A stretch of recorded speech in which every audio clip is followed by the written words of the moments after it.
어느 교수가 대학생들에게 이렇게 물었다고 합니다. 현대인들이 가장 원하는 것이 무엇일까요? 그러자 교수는 이 질문을 하면서 이런 대답이 나올 줄 알았어요.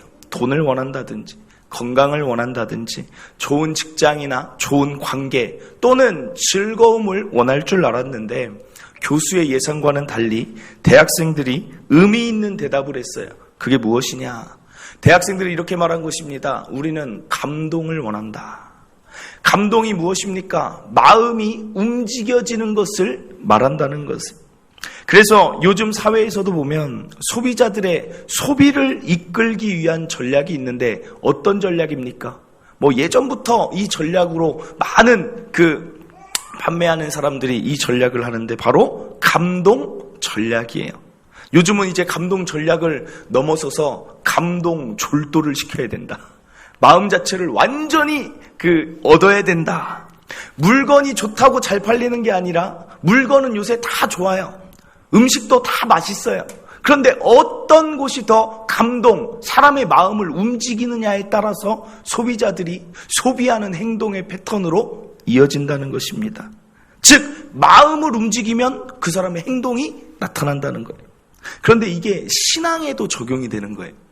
신앙에도 하나님께 무언가를 주시옵소서 구하는 것으로 끝날 수 있지만 먼저는 하나님의 마음을 움직여 놓으면 하나님이 우리에게 주시고자 하는 것을 자연스러운 우러나는 마음으로 행동으로 이어질 수 있다는 것입니다. 즉 하나님의 마음을 움직일 줄 아는 성도는 기도를 해도 응답이 있고 그냥 삶을 살아가도 하나님의 은혜와 축복이 더하여지는 삶을 살게 된다는 것입니다. 예전에 어떤 방송을 보니까 그 사람이 스피치 전문가였어요. 그런데 설득의 단계가 있대요. 그러면서 자기가 어떻게 하면 사람을 설득을 잘할 수 있는지를 알려주겠대요. 그러면서 첫 번째 설득의 하수들, 가장 낮은 단계는 어떻게 하냐면 그냥 말하는 거예요. 나 이것을 원한다. 그러면 그게 될 수도 있고 안 될 수도 있는 거예요. 그런데 두 번째 단계 설득의 중수는 어떤 사람이냐면 그 상대방의 내가 얻고자 하는 뭔가의 그 상대의 기분을 좋게 한다는 거예요. 기분을 좋게 하는 게 아니라 기분이 좋을 때 이야기를 하는 거예요. 기분이 좋을 때를 잘 포착하고 있다가 기분 좋을 때 이야기를 하는 거예요. 자녀들도 잘 들으세요. 부모에게 무언가를 원할 때 어떻게 해요? 부모님이 기분 안 좋은데 엄마 나 뭐가 필요해. 그러면 야 지금 때가 어느 때인데 이렇게 되는데 부모님이 딱 봤는데 기분이 너무 좋아 보여. 엄마 그때 가서 엄마 왜 이렇게 기분이 좋네. 그래서 엄마 이게 좀 용돈이 필요해요. 그러면 그래? 알았어. 그렇게 될 수 있는 확률이 높다는 거예요. 그런데 그 사람이 말하는 진짜 설득의 고수는 누구냐? 그 사람이 기분이 어떠한 거와 상관없이 내가 그 사람의 기분을 좋게 해주는 거예요.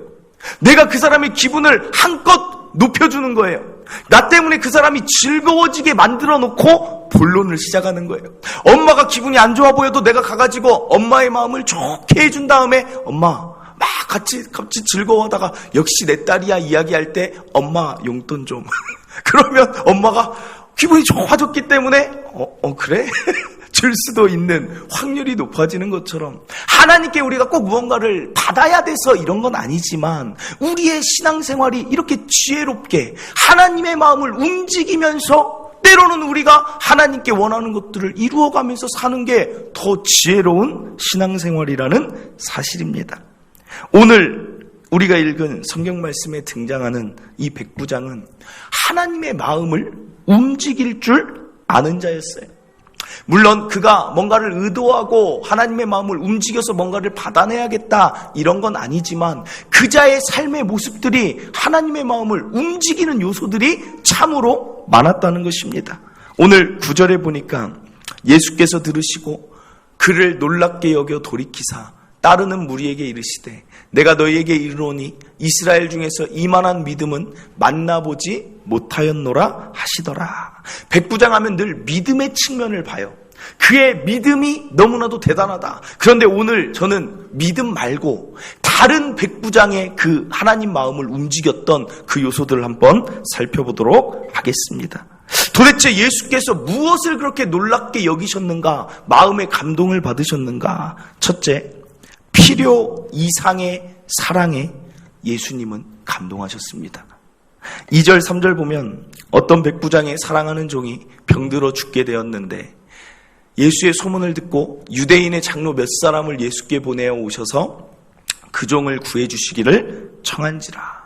오늘 이 백부장은 지금껏 예수님께 고침받으러 나아온 자들과 다른 점이 하나 있어요. 그게 무엇이냐면 자신의 문제를 들고 사람들은 예수님을 찾았어요. 지금까지. 아니면 내 직계가족, 귀신 들린 내 딸이나 아니면 아픈 내 자녀를 위해서, 아니면 내 몸에 혈류병, 그걸 고침받기 위해 나왔는데 오늘 이 백부장의 문제는 거기서부터 출발하지 않는다는 거예요. 누구의 문제 때문에 나왔어요? 자기의 종 때문에 나왔다는 거예요. 여기에서 이미 예수님의 마음이 감동을 받으신 거예요. 왜냐? 그 당시 로마 시대를 보면 종을 어떻게 여겼냐면 종은 사람이 아니라 가축으로 여겼어요. 그래서 그 당시에 종이 늙고 병들어서 일할 수 없게 되면 어떻게 하냐면 그냥 밖에 버려버리면 됩니다. 그냥 밖에 버려도 아무도 손가락질 안 해요. 왜냐하면 가축이 병들어 죽으면 그냥 버리는 것처럼, 뭐 요즘은 안 그러지만 그냥 버리는 거예요. 그리고 혹시라도 마음이 정말 자상한 주인을 만난 종은 어떻게 되냐면 마치 우리가 동물이 아프면 수의사를 부르는 것처럼, 가축병원에 데리고 가는 것처럼 의원 한번 불러서 치료해보고 안 되면 마는 것입니다. 그런데 오늘 백부장, 이 사람은 어떻게 합니까? 필요 이상의 일을 하고 있다는 거예요. 왜 그렇습니까? 오늘 성경에 나온 것처럼 백부장이 그 종을 너무나도 사랑하기 때문이에요. 사랑하는 마음이 하나님의 마음을 움직인다는 사실입니다. 사랑하는 성도 여러분, 필요 이상으로 타인을 사랑할 때 하나님은 그 마음을 주목해 보신다는 거예요. 왜 그렇습니까? 왜 사랑의 마음을 하나님이 주목하여 보십니까? 그것은 하나님이 사랑이기 때문이에요. 그리고 하나님이 하시는 사랑이 언제나 이 필요 이상의 사랑을 하시기 때문입니다. 누구를 필요 이상으로 사랑하세요? 저와 여러분이잖아요. 저와 여러분 그냥 죄인으로 죽어도 아무 문제 없어요, 하나님께. 그런데 하나님은 오늘 백부장처럼 그냥 죽어가도 상관없는 우리를 살리기 위해서 예수님을 보내주시는 필요 이상의 일을 하는 분이 하나님이신데 그 마음과 합한 자를 오늘 이 시대 가운데 만난 거예요. 저는 예수님이 백부장의 이 문제를 딱 듣고 예수님이 놀라셨을 것 같아요. 아니, 내가 하는 일을 이 백부장이 하고 있네. 내가 필요 이상으로 이 사람들 사랑해서 이 땅에 내려왔는데 이자도 그와 같은 일을 하네. 마음이 이미 거기서부터 믿음을 보기도 전에 그 사랑의 마음 때문에 움직여 주신 사실입니다. 즉 사랑의 마음을 가진 자에게는 하나님이 동질감을 가지신다는 거예요. 하나님은 인간을 너무나도 잘 압니다. 사람의 기본적인 성향이 어때요? 사랑하는 것보다는, 사랑을 주는 것보다는 받는 게 더 익숙한 거예요. 그리고 사랑하면서 막 애쓰고 사는 것보다는 그냥 어떻습니까? 남한테 피해 안 주고 나도 남한테 피해 안 받고 그냥 개인주의적이에요. 어떤 의미로 말하면 이타적이보다는 이기적이에요. 나만 잘 살아가면 아무렇지도 않은 필요 이상의 일은 하지 않는 게 우리라는 것입니다. 가깝게 어디까지 사랑해요? 사랑의 범위가 어디까지예요? 내 가족 사랑하면 그래도 충분하지 않는가? 여기까지 멈추는데 오늘 백부장은 필요 이상의 사랑을 할 때 결국은 하나님이 그 마음을 보시고 감동하셨다는 것입니다. 그 결과가 어떻게 됩니까? 종이 낫게 되었다라는 것. 사랑하는 성도 여러분, 하나님이 우리에게 원하시는 것은, 오늘 백부장의 이야기가 기록된 것은 무엇이냐면 우리도 그렇게 사랑하면서 살기를 하나님이 원하신다는 거예요. 이건 제 이야기가 아니에요. 요한복음 13장 34절 보면 새 계명을 너희에게 주노니 서로 사랑하라. 내가 너희를 사랑한 것 같이 너희도 서로 사랑하라. 차가운 세상, 소망 없는 세상에 예수님 보내주셔서 사랑을 통하여서 우리가 소망 갖게 한 것처럼 이제는 그 역할을 누가 감당하길 원하십니까? 저와 여러분이 그 역할을 감당하기를 하나님이 원하신다는 거예요. 그래서 하나님 마음을 움직이면서 하나님의 은혜를 잘 구하면서 사는 사람들은 어떤 자들이냐? 사랑이 많은 자예요. 사랑이 많아서 이 사랑을 막 자꾸만 흘려보내려고 하는 자에게 하나님의 도우심도 더 함께 하세요. 왜 그렇습니까? 사랑하는 일을 하나님이 기뻐하시니까 그 일을 행하는 자가 더 사랑할 수 있도록 하나님이 그 자에게 도움을 더 주신다는 거예요. 다윗도 보면 그렇습니다. 다윗도 마음이 원통한 자, 환난당한 자, 사울왕 체제에서 정말 마음이 낙심된 자들을 품었어요. 사랑했어요. 모세도 마찬가지잖아요. 이스라엘 백성 하나님이 없애려고 해도 그들을 사랑하면서 품으니까 하나님은 모세에게 더 함께 하시는 거예요. 모세를 더 도와주시는 거예요. 이게 중요한 원리라는 거예요. 사랑하는 성도 여러분, 그냥 나 혼자 구원받고 나 혼자 살아도 됩니다. 그래도 괜찮아요. 그래도 아무도 손가락질하지 않아요. 내 가정 잘 지키면서 살아도 됩니다. 그러나 저는 오늘 여기 있는 우리 성도들은 더 사랑하면서 하나님의 마음을 움직이면서 우리가 사랑하는 그곳에 하나님의 은혜가 임하게 하는 삶을 사시기를 간절히 바랍니다. 마태복음 5장 46절에 사랑의 한계를 이렇게 말씀하세요. 너희가 너희를 사랑하는 자를 사랑하면 무슨 상이 있으리요? 세리도 이같이 아니하느냐? 사랑하는 자만 사랑하면 그게 무슨 사랑이냐는 거예요. 마태복음 5장 43절 또 내 이웃을 사랑하고 내 원수를 미워하라 하였다는 것을 너희가 들었으나 44절에 나는 너희에게 이르노니 너희 원수를 사랑하며 너희를 박해하는 자를 위하여 기도하라. 그냥 부담이 확 되시죠? 야, 이게 참 원수, 그냥 하나님 원수가 없었으면 좋겠는데 힘들다. 마태복음 5장 39절에 나는 너희에게 이르노니 악한 자를 대적하지 말라. 누구든지 내 오른편 뺨을 치거든 왼편도 돌려대라. 40절에 또 너를 고발하여 속옷을 가지고자 하는 자에게 겉옷까지 가지게 하며 또 누구든지 너로 억지로 오리를 가게 하거든 그 사람과 심리를 동행하고. 42절 마지막이에요. 내게 구하는 자에게 주며 내게 꾸고자 하는 자에게 거절하지 말라. 오늘 뭔가 교회 잘못 오신 것 같지 않아요? 이거 다 알면서도 우리가 좀 항상 뒤로 나 모르는 것처럼 뒤로 났는데 오늘 하필 이 말씀을 꺼냈다니. 하나님은 그냥 이렇게 사랑하기를 원하는 거예요. 그런데 사랑하면 꼭 그 사랑하는데 오늘 종이 살아났잖아요. 열매가 맺어지기 때문에 제발 사랑해 보라는 것입니다. 이 말씀을 어떻게 적용할까요? 부모를 위해 기도합니다. 남편을 위해 기도합니다. 타인을 위해 기도합니다. 그런데 그 부모가 변하질 않아요. 예수를 믿지 않아요. 그 기도에 응답이 오지 않아요. 그럼 두 가지 중에 하나일 수 있어요. 하나는 아직 하나님의 때가 이르지 않았든지, 하나는 내가 백부장이 그 종을 사랑한 만큼 내 남편과 아내와 그 타인을 그만큼 사랑하지 않았기 때문에, 내 안에 진짜 사랑하면 예수님이 감동받고 내가 사랑한 그 대상을 구원하시는데 내 안에 사랑이 부족한 것은 아닌지. 성령의 첫 번째 열매가 뭔지 아세요? 사랑의 열매예요. 내 안에 성령이 더 충만해지면 나도 모르는 사람이 사랑으로 충만해진다는 거예요. 사랑하는 성도 여러분, 사랑이 충만하여져서 내가 사랑하는 그곳에 하나님의 마음이 있고 하나님의 역사하심이 있는 삶을 저와 여러분이 살아가시기를 간절히 바랍니다. 이어서 어떤 것이 하나님과 예수님의 마음을 감동시켰는가? 4절과 5절에 보니까 이에 그들이 예수께 나와 간절히 구하여 이르되 이 일을 하시는 것이 이 사람에게는 합당하나이다. 이거 지금 누가 얘기하는 거냐면, 사람들이 이 백부장을 생각할 때 백부장이 예수님께 직접 나와서 종을 고쳐달라고 한 줄 알아요. 그런데 백부장은 예수님을 만나본 적이 없어요.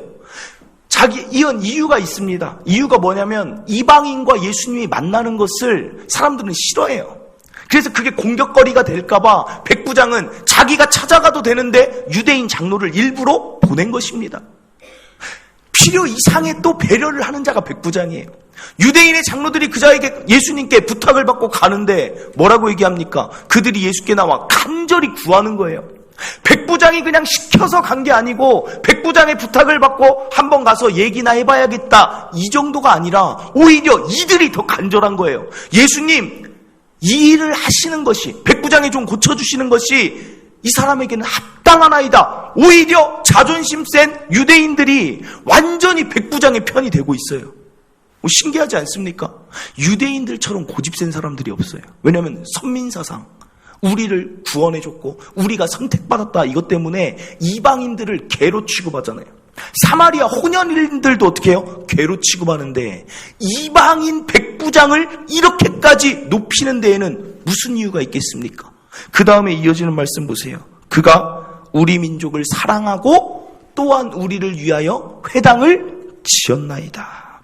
먼저 살펴볼 것은 우리 민족을 사랑했다는 거예요. 사랑하는 성도 여러분, 사랑한다는 것을 어떻게 알 수 있습니까? 누가 나한테 내가 너를 너무 사랑해. 그러면 그 사랑이 막 느껴지십니까? 그 말 한마디, 내가 너를 참 사랑해. 그럼 막 눈물이 막 쏟아져요. 진짜 나를 사랑한대 이러면서. 아니잖아요. 뭔가가 있어야잖아요. 뭐가 있어야 돼요, 여자분들? 백? 다이아? 뭔가가 있어야잖아요. 물건이 아니라 그 사람이 나를 향한 뭔가의 헌신. 내가 정말 힘들 때 내 옆에 늘 있어준다든지, 내가 아플 때 약을 사다 준다든지, 나를 늘 차로 태우러 온다든지. 연애할 때 생각해보세요. 그 사람의 사랑으로 내 마음이 열릴 때를 생각해보세요. 뭔가가 있었기 때문에, 행위가 있었기 때문에 내 마음이 열리고, 이 사람이 날 정말 사랑하네? 느낀다라는 거예요. 그럼 오늘 이 말 보세요. 그가 우리 민족을 사랑하고, 이것은 백부장이 내가 당신들 사랑합니다 라고 해서 그 사람들이 사랑함을 느끼는 것입니까? 아니라는 거예요. 백부장이 그들의 편이 되어주고, 때로는 약할 때 그들을 도와주고, 약자가 있거든 선한 행위로 그들을 구제해주기도 하고, 여러 가지로 여기도 보면 무엇이 있습니까? 백부장이 필요 이상으로 선한 행위들을 사랑하는 마음으로 유대인들을 위해 했다는 것이 담겨져 있는 거예요. 이미 이 유대인 장로들이 나올 때부터 예수님은 이 자가 했던 행위들이 기억날 거예요. 사랑하는 성도 여러분, 예수님의 감동받고 예수님의 마음이 움직여질 때가 언제냐? 하나님은 필요 이상의 선한 행위에 감동하신다는 거예요. 그런데 이것은 이 사람뿐 아니에요. 성경에 보면 알 수 있어요. 이방인 가운데 정말 축복받은 가정이 있습니다. 하나님이 직접 베드로를 보내주셔서 구원한 가정이 있어요. 그 가정이 어떤 가정이에요? 고넬료 가정. 그런데 고넬료 가정에 대해서 성경에는 뭐라고 나오냐면 사도행전 10장 2절에 보니까 그가 경건하여 온 지방과 더불어 하나님을 경외하며 백성을 많이 구제하고 하나님께 항상 기도하더니. 기도와 경건은 이해가 되는데 많이 구제했다라는 말이 들어가 있어요. 구제가 무엇입니까? 사랑하여서 선한 행위를 했다는 거예요. 그 3절에 하나님의 사자가 고넬료에게 나타나요. 하루는 제9시쯤 되어 환상 중에 밝히 보매 하나님의 사자가 들어와 이르되 고넬료야 하니. 그리고 4절에 보니까 고넬료가 두려워해서 주여 무슨 일이니까 그랬더니 천사가 뭐라고 얘기해요? 내 기도와 구제가 하나님 앞에 상달되어 기억하신 바가 되었다. 우리는 기도만 하나님께 올라가는 줄 알아요. 열심히 기도하면 하나님이 듣는다는 것은 알고 있어요. 그런데 우리의 선한 행위, 구제하고 어려운 자를 돕는 것도 하나님께 상달된다는 사실입니다. 백부장이 유대인을 위하여 선한 행위를 한 그 행위를 이미 예수님은 알고 내가 그에게 갚으리라. 하나님도 고넬료가 그 선한 행위를 많이 하는 것을 보고 그에게는 특별히 베드로를 보내서라도 그 가정은 구원시켜야겠다. 구제가 하나님의 마음을 움직이고 은혜를 더하게 한다라는 거예요. 이것은 고넬료에서 끝나지 않아요. 사도행전 9장 36절 요빠에 다비다라 하는 여제자가 있으니 그 이름을 번역하면 도르가라. 선행과 구제하는 일이 심히 많더니. 이 여자의 삶을 저렇게 이야기해요. 그리고 그 다음에 어떻게 됩니까? 이 여자가 죽습니다. 죽는데 오늘처럼 다른 제자들이 와서 베드로에게 이 사람은 꼭 살려줘야 돼요. 그가 우리에게 너무 좋은 일을 했습니다. 그랬더니 어떻게 되냐면 베드로가 이 자를 위해 기도했더니 이 다비다라는 여제자가 살아나게 됐어요. 물론 이 이야기의 포인트는 어디에 있어요? 베드로가 기적을 베풀었고 초대교회에 이런 성령의 역사가 나타났다는 데 있지만 또 한편으로 이 인물을 생각하면 어떤 걸 생각할 수 있어요? 선행과 구제를 많이 한 여자가 하나님께 은혜를 받았더라 라고 볼 수 있다는 것입니다. 또 하나 더 볼까요? 구약에서 히스기야가 죽음을 목전에 두고 생명 연장을 15년을 받아요. 그리고 아파서 죽게 됐는데 3일 만에 성전에 올라갈 만큼 완전한 회복을 주십니다. 그런데 히스기야가 죽게 되기 전에 하나님께 어떻게 기도했냐면 이렇게 기도해요. 열왕기하 20장 3절에 여호와여 구하오니 내가 진실과 전심으로 주 앞에 행하며 주께서 보시기에 선하게 행한 것을 기억하옵소서. 자신의 선한 일, 이 일은 우상 숭배를 제거한 일이에요. 자신의 선하게 행한 것을 하나님이 기억하신다는 것을 히스기야가 알고 기도를 하는 거예요. 이 기도가 끝나자마자 하나님께서 15년 생명 연장 다시 기억하시더니 3일 만에 낫게 해주신다는 거예요. 제가 이걸 보면서 느끼는 게 뭐냐면 우리가 아까 이야기한 대로 그냥 나 혼자 착하게 살아도 돼요. 남한테 피해 안 줘도 돼요. 그런데 이것은 소극적인 방법입니다. 정말 하나님의 은혜를 더 누릴 수 있는 방법은 뭐냐면 적극적으로 선을 행하면 그 선이 저축되는 것 같아요. 저축. 그래서 때로는 어느 시점에 이르면 내가 그것을 통하여서 하나님께 무언가를 나아갈 때 하나님이 나를 기억할 수 있는 장치가 되는 게 선한 행위인 것 같습니다. 무조건 내가 뭔가를 받기 위해서 선을 행하는 게 아니지만 선을 행하다 보면 무엇이 좋습니까? 하나님 마음도 기쁘고 선을 행할 때 나의 마음도 기쁘고 선을 당하는 그 자들도 기뻐하는 선한 행위는 일석삼조더라고요. 일석삼조. 사랑하는 성도 여러분, 백부장이 선을 행하니까 유대인들도 기쁘고 하나님도 기쁘고 백부장의 원했던 소원도 들어주는 것처럼 사랑하는 성도 여러분, 오늘부터 결단하시길 바라요. 내가 할 수 있는 선한 일이 무엇이 있을까? 내가 할 수 있는 선한 구제가 어디에 있을까? 한번 생각하며 살아가시기를 바랍니다. 그 구제하려고 마음먹은 여러분들 가운데 하나님이 더 구제하는 일에 힘쓸 수 있도록 하나님이 더욱 함께 하실 것입니다. 마지막으로 한 가지 살펴볼 것. 무엇이 하나님의 마음을 움직였냐? 필요 이상의 헌신이 하나님의 마음을 움직였어요. 그가 설명했던 거 보면 그가 우리를 위하여 우리를 사랑했고 또 뭐 했다 그래요? 우리를 위하여 회당을 지었다. 당시 가버나움은 인구가 몇 명이냐면 한 2만 명 정도 돼요. 그런데 그곳에 회당을 지으려면 아주 큰 회당이에요. 그런데 유대인들의 말씀을 전하는 곳이기 때문에 그 회당은 누가 지으면 됩니까? 유대인들이 지으면 돼요. 그런데 또 이 사람은 필요 이상으로 자기가 또 나서서 이 회당을 지어주는 거예요. 이것을 볼 때 참 이 사람도 참 신기한 사람이다 라고 생각할 수 있지만 다른 말로 생각하면 왜 이방인인 백부장이 이렇게 회당까지 지어주었을까요? 이 사람은 이방인 가운데 유대인으로 개종한 사람으로 볼 수 있습니다. 그렇기 때문에 하나님을, 고넬료도 마찬가지예요. 하나님을 경외한 개종한 이방인들이에요. 그런데 다른 의미로 생각하면 받은 은혜가 너무나 큰 거예요. 감사가 너무 큰 거예요. 나 같은 이방인이 하나님을 알게 되다니라는 감사가 너무 크니까 필요 이상으로 회당을 지어준 것입니다. 성경에 보면 향유를 부은 여인 보세요. 사람들은 주변에서 말해요. 야, 너무나 그 향유가 얼마짜리인 줄 아냐? 너무나 과한 일 아니냐? 그거 가지면 누구를 도와줄 수 있을 텐데. 그런데 향유 여인의 마음, 향유를 부은 그 여인의 마음은 어땠을까요? 그 마음이 아니라는 거예요.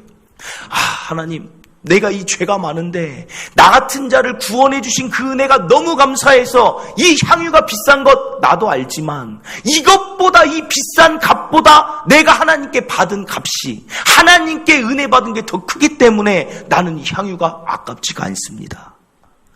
같은 향유를 붓는 장소에서 두 가지의 마음이 있는 거예요.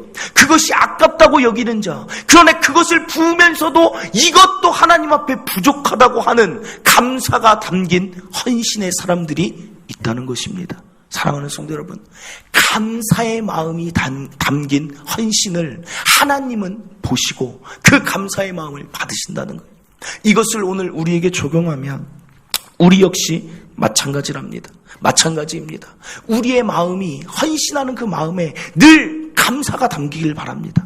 찬양대가 이제 조직이 됐어요. 찬양대가 조직이 돼서 찬양을 할 때도 저는 이 마음으로 찬양을 할 때 하나님의 마음을 움직인다 생각을 들어요. 어떤 마음입니까? 내가 이 자리에 서서 그냥 이 찬양 한 곡을 해야지, 이 정도의 마음이 아니라, 내가 10시부터 나와서 이 시간을 드려야지, 이 정도의 마음이 아니라, 나에게 은혜 주신 그 하나님의 은혜가 너무 감사해서 이 찬양이 내 목소리라도 내가 드리는 이 마음이 하나님께 올려졌으면 좋겠다라는 그 심정으로 하나님께 올려드리는 그 감사의 마음이 담긴 그 헌신이면 하나님이 기뻐하시고 하나님이 받아주실 줄 믿습니다. 그리고 또 하나, 헌신은 반드시 열매를 맺게 돼 있어요.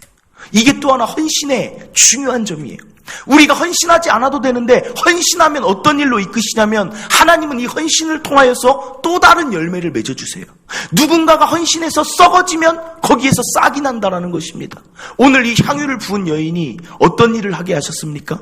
그냥 향유 부은 일로 끝나는 게 아니고, 백부장이 회당을 짓는 일로 끝나는 게 아니라, 분명히 그 회당을 통해서 더 많은 자들이 하나님의 말씀을 듣고 열매 맺었을 거고, 향유를 붓는 이 일을 예수님이 이렇게 평가하세요. 내가 나의 장래를 예비하였다.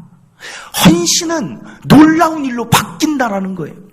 아까 찬양 이야기를 했지만, 내가 먼저 은혜 받고 내가 하나님께 찬양을 들을 때 나는 알지 못하고 그냥 기쁜 마음에 찬양을 드렸는데, 여기 앉아있는 어떤 성도는 그 찬양 가운데 은혜가 너무나 넘쳐서 마음이 회복되는 일들로 하나님이 만드실 수 있다니까요. 헌신에는 그 비밀이 있는 거예요. 지금 유치부 우리 있지만, 유치부만 유일하게 교사가 있지만, 나는 너무나 교사들한테 감사한 게 뭐냐면, 유치부를 위하여서 하는 그 헌신이 내가 지금 이 1시간을 드려지는 게 과연 어떤 영향이 나타날까 싶지만, 그 하나의 1시간의 헌신 때문에 다음 세대의 신앙이 전수되는 일들이 일어나고, 이 아이들이 나중에 하나님 나라 위해서 어떤 일을 하게 될지 모른다니까요. 우리는 지금 눈앞에 모르니까, 헌신의 열매가 얼마나 크게 트일지 모르니까 그냥 헌신하지만, 헌신할 때 정말 즐겁게 하세요. 기쁘게 하시고 감사하게 하세요. 반드시 하나님은 헌신을 열매 맺게 하신다는 거예요. 그 귀한 하나님 일에 우리가 쓰임받는 거예요. 선교사들이 조선 땅에 들어올 때, 우리나라에 들어올 때, 토마스 선교사가, 언더우드 선교사가 이 땅에 기독교가 이렇게 열매 맺을 줄 알고 헌신하고자 왔습니까? 아니라는 거예요. 그냥 필요 이상의 마음으로 내가 하나님께 받은 은혜 감사하니까 가서 한번 전해봐야겠다. 그냥 혈혈단신으로 들어왔는데, 하나님은 그 헌신을 어떻게 바꾸십니까? 그냥 헛된 죽음으로 끝나지 않고 순교의 피로 사용하시고, 그들의 그 열정을 사용하셔서 이 땅을 기독교의 나라로 완전 바꾸셨던 것처럼, 오늘날 저와 여러분이 드려지는 그 헌신은 반드시 열매 맺는다는 거 꼭 기억하시길 바랍니다. 초청교회가 우리 교회 위에 헌신해 준 거잖아요. 교회 빛이 다 없어졌으면 그것 가지고 자신들 위해 살 수 있지만 필요 이상으로 개척의 꿈을 꾸는 거예요. 필리핀이라는 지역에 교회를 다시 개척해 주는 거예요. 성도들의 그 헌금으로 자기들끼리 누리지 않고 필요 이상의 일을 했더니 어떤 일이 일어납니까? 동탄 지역에 우리가 만나게 됐잖아요. 헌신의 열매를 하나님 맺잖아요. 필리핀 땅에 벌써 70명의 예수를 전혀 몰랐던 자들 70명이 예수를 믿게 되었다는 거예요. 놀랍지 않습니까? 우리가 필요 이상으로 헌신해야 되는 이유가 여기에 있다는 것 꼭 기억하시고, 헌신자가 되어서 하나님 마음도 움직이시고 열매 맺는 저와 여러분 되시기를 바랍니다. 말씀을 맺습니다. 필요 이상으로 살아가는 게 참 힘들어요. 그럼에도 필요 이상으로 사랑할 때 사랑의 열매가 맺히고, 필요 이상으로 선한 행위를 할 때 그냥 나 혼자 살아가도 좋지만 하나님께서 그 자리에 또한 갚아주시고, 필요 이상의 헌신이 언제나 아름다운 일들을 이루어갔다는 거 기억하시고, 오늘 살아가면서 당장에 내가 이 모든 것들을 할 수 없지만 그래도 내 마음은 내가 좀 더 적극적이 돼야겠다, 내가 좀 더 섬겨야겠다, 내가 좀 더 사람들을 더 사랑해야겠다 라는 마음을 품으며 살아가는 저와 여러분 되시기를 바랍니다. 우리 시간에 찬양하고 기도하겠습니다. 아무도 예배하지 않는 그곳에서 함께 찬양하겠습니다.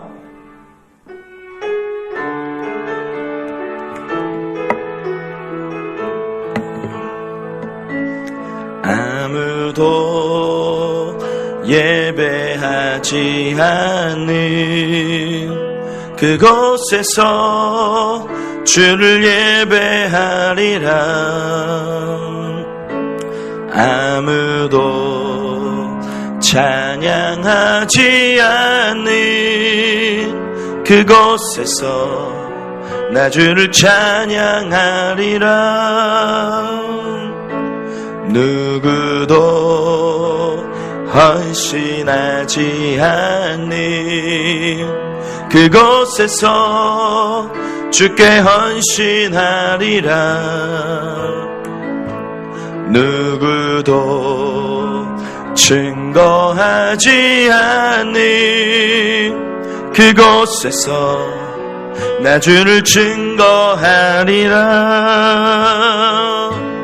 내가 밟는 모든 땅 주를 예배하게 하소서. 주의 보혈로 덮어지게 하소서. 내가 선이고 주의 거룩한 곳 되게 하소서. 주의 향기로 물들이소서. 우리 다시 한번 아무도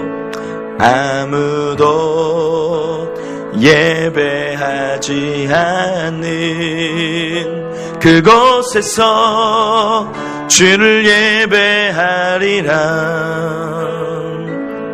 아무도 찬양하지 않는 그곳에서 나 주를 찬양하리라.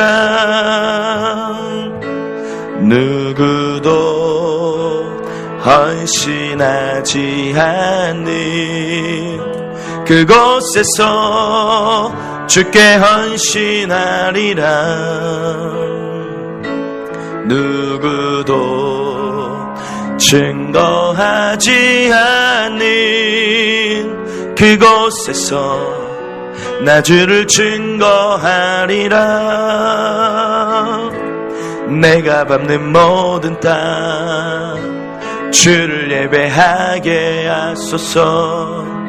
주의 보혈로 덮어지게 하소서.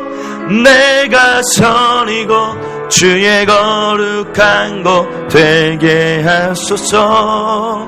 주의 향기로 물들이소서. 아멘. 이 찬양이 오늘 말씀하고 너무나 맞는 것 같아요. 사람들은 필요 이상의 일들 안 하려고 해요. 선을 행하든지 뭔가 더 사랑을 하든지 뭔가 더 복음을 전하든지 그냥 지금 이대로가 좋습니다. 그런데 꼭 어떤 자들은 헌신을 해요. 그리고 꼭 어떤 자들은 그 예수를 전하기 위해서 몸부림을 쳐요. 그리고 꼭 어떤 자들은 더 선한 일을 못해서 안달이 나고, 더 구제하고 싶어서 안달이 나고, 교회를 더 세우기 위해서 안달이 나고, 더 사랑하고 싶어서 안달이 나는 자들이 있어서 그 자들을 통하여서 이 세상이 변화되고 복음이 들어가는 것입니다. 사랑하는 성도 여러분, 계속 말씀드리지만 그냥 살아도 우리는 구원 받습니다. 그러나 한 번 주신 우리 이 세상, 예수님도 필요 이상의 일들을 해서 우리를 살리신 것처럼 우리도 필요 이상의 일들을 하면서 우리가 가는 곳곳들이 완전히 바뀌는 것 기대되지 않습니까? 나라는 한 사람을 통해서 내가 밟는 모든 땅이 주를 예배하는 곳들이 되어가는 거예요. 내가 선 그곳이 나라는 한 부족한 사람을 통해서 거룩한 곳이 마구 되어가는 거예요. 오늘 백부장이 그랬어요. 그냥 종 죽어도 상관없지만 그 종을 사랑했고, 유대인들 식민지에 있는 사람들 사랑 안 해도 되는데 그들을 섬겼고, 그냥 회당 안 지어도 되지만 또 다른 누군가가 하나님을 믿을지 모르니까 회당을 짓는 일들, 필요 이상의 일들이 결국은 더 아름다운 일들을 이루는 것처럼 오늘 우리도 하나님 필요 이상의 일들이라 생각지 않고 내가 그러한 더 사랑하고 더 선을 행하고 더 헌신하는 자로 나를 사용하여 주시옵소서. 우리 결단하면서 이번 한 주도 우리가 그런 삶을 한번 살아가 보기를 바랍니다. 그런 우리를 기뻐하실 것이고 함께 하실 것. 주여 한번 외치고 우리 말씀 들은 것 깨달은 것 가지고 기도하도록 하겠습니다. 주여